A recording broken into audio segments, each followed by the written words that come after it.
প্রতি বছরের মতো এবারেও শুরু হবে ন্যাশনাল ক্রিকেট লিগ, যা এনসিএল নামে বেশ পরিচিত।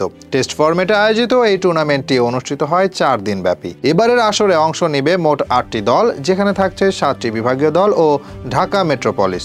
এই 8 দল নিয়েই মাঠে গড়াবে এনসিএল এর আসর, যেখানে আসরের বর্তমান চ্যাম্পিয়ন দলের নাম ঢাকা বিভাগ। ঘরোয়া এই টেস্ট ক্রিকেট লিগের সবচেয়ে বড় দায়িত্ব হচ্ছে এখান থেকে খুঁজে খুঁজে উদীয়মান খেলোয়াড় বের করা, যারা পরবর্তী সময়ে দেশকে সার্ভিস দিবে বছরের পর বছর।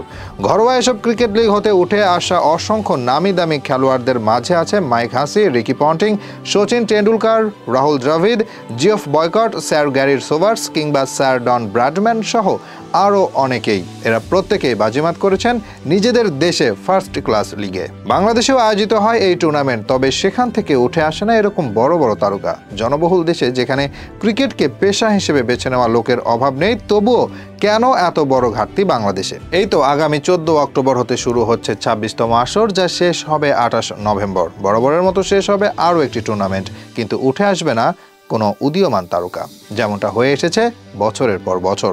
তবে এবারেও যদি এরকম ভাবনা থাকে, তবে হয়তো একটু ভুলের মাঝে আছেন আপনি, কারণ এবার যে বদলে যাবে অতীতের গল্প ও ইতিহাস। অবশেষে প্রত্যাশা করা যাবে উদীয়মান ক্রিকেটার দলে পাওয়ার, যারা ভবিষ্যতে রাজত্ব করবে ক্রিকেটে। এতদিন নির্বাচকরা ঘরোয়া ক্রিকেটে গুরুত্ব না দিলেও এবার ক্রিকেট উইথ সামির আগমনে ভালো কিছুর প্রত্যাশা। এবারের এনসিএল এ সিলেট বিভাগের স্পন্সর পেয়েছে তারা।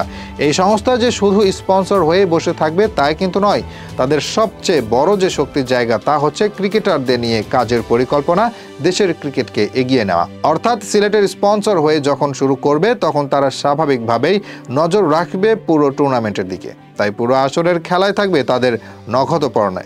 শুধু সিলেট বিভাগের কেউ ভালো করলে যে তাকে নিয়েই কাজ করবে তা কিন্তু না। এনসিএল এ যারা ভালো করবে, যেসব উদীয়মান খেলোয়াড়রা নিজেদের পটেনশিয়াল দেখাতে পারবে, তাদের পাশে দাঁড়াবে ক্রিকেট উইথ সামি।